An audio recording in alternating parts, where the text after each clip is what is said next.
Why Angelina Jordan refuses to be a typical pop star. In today's music industry, becoming a pop star usually follows a predictable formula. High-energy singles, social media challenges, viral hooks designed for short attention spans, image reinventions every few months, constant content output to stay visible in a fast-moving digital world. The system rewards speed, repetition, and trends. But Angelina Jordan has never moved that way. From the beginning of her career, her choices have quietly separated her from the traditional pop blueprint. And the question many people now ask is simple: why does she refuse to be a typical pop star? The answer begins with identity. Most artists her age enter the industry shaped by current charts. Their influences mirror what dominates streaming platforms. Their production leans heavily on electronic layers, aggressive beats, and contemporary vocal styling. Angelina, however, built her foundation on jazz standards, blues classics, and soul ballads decades older than her. That foundation shaped not just her voice, but her musical instincts. She doesn't approach a song thinking about trend compatibility. She approaches it thinking about emotional depth. That difference changes everything. A typical pop star often prioritizes catchiness, short intros, immediate hooks, lyrics that are instantly memorable. Angelina's musical approach is the opposite. She is comfortable with slow builds, with silence between phrases, with emotional tension that unfolds gradually rather than exploding immediately. That patience is uncommon in modern commercial strategy, but it aligns with timeless artistry. There is also the matter of vocal texture. Contemporary pop often emphasizes clarity and brightness in the upper register. Vocals are polished, compressed, engineered to cut through digital mixes. Angelina's tone leans smoky, warm, and textured, especially in her lower register.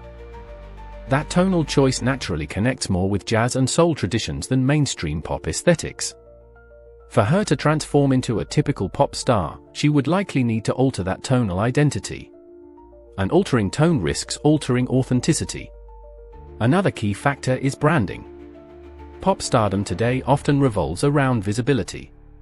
Constant posting, public relationships, dramatic headlines, viral moments that dominate feeds. Angelina's public presence has remained relatively controlled. Select interviews, carefully chosen performances, limited oversharing. That restraint creates mystique. And mystique is rarely associated with typical pop formulas, which depend heavily on saturation. Refusing to follow the pop template may appear risky in a streaming-driven economy. Pop offers faster chart climbs, larger youth market visibility, greater immediate commercial opportunities. But it also brings volatility. Trends shift quickly. Audiences move on rapidly. What dominates this year may feel outdated next year. Artists built purely on trend alignment often struggle to maintain identity when the trend disappears. Angelina's approach suggests long-term positioning rather than short-term dominance. Jazz and soul may not produce instant viral hits as frequently as pop, but they cultivate loyalty. Listeners who connect with emotionally driven music often stay longer. They attend live performances. They invest in full albums rather than isolated singles. They appreciate artistry beyond algorithm. There is also psychological dimension involved. Becoming a typical pop star often requires embracing spectacle, large choreography, visual extravagance, loud stage energy. Angelina's stage presence has always been understated. Barefoot, minimal movement, focused on vocal storytelling rather than physical performance. That minimalism is intentional. It keeps attention centered on the voice, on interpretation, on emotional communication. Shifting into a high choreography pop model would fundamentally alter her artistic presentation. Industry professionals often talk about lane clarity. Every artist must understand their lane. Not to limit themselves, but to define their competitive advantage. Angelina's lane is emotional reinterpretation of timeless music. It is not dance pop dominance. It is not club anthems. It is not rapid-fire radio hooks. Her competitive advantage lies in depth, in maturity beyond years, in bridging generations. That clarity may explain why she resists pop conformity. Another strategic element involves generational crossover. Pop markets often skew heavily toward younger demographics. Jazz and soul traditions attract older listeners as well. Angelina's fanbase spans age groups. Parents and grandparents appreciate her tone.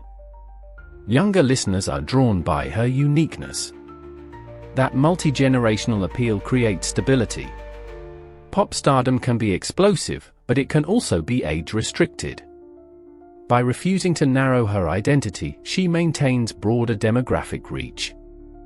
There is also artistic satisfaction to consider. Some artists thrive on commercial experimentation. Others thrive on emotional authenticity. If an artist feels disconnected from their output, long-term burnout becomes likely. Remaining aligned with personal musical taste preserves passion. Passion sustains longevity. When artists chase trends they don't genuinely connect with, the disconnect eventually shows. Critics sometimes argue that refusing pop reduces mainstream visibility. That may be true in the short term. But mainstream visibility is not the only measure of success.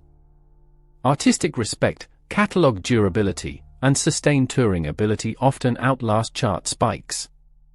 History shows that many artists who resisted mainstream pressure built careers spanning decades precisely because they protected their core sound. Another important aspect is vocal preservation. Pop performance styles can demand constant high-energy belting and intense touring schedules. Jazz and soul, while still demanding, often allow for more dynamic variation and interpretative flexibility. Protecting vocal health at a young age is crucial. Choosing repertoire that aligns naturally with vocal texture rather than forcing range expansion prematurely is a strategic long-term move. There is also the narrative factor. The music industry thrives on storytelling. An artist who refuses conformity creates intrigue.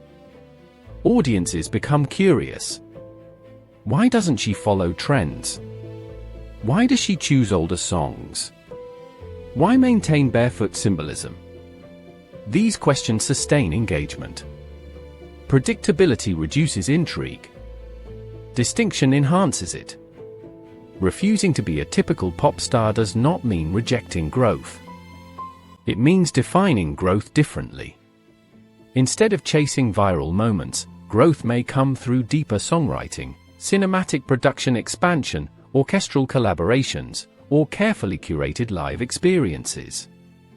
It may involve gradual artistic layering rather than dramatic rebranding. Ultimately, the decision not to conform is both artistic and strategic.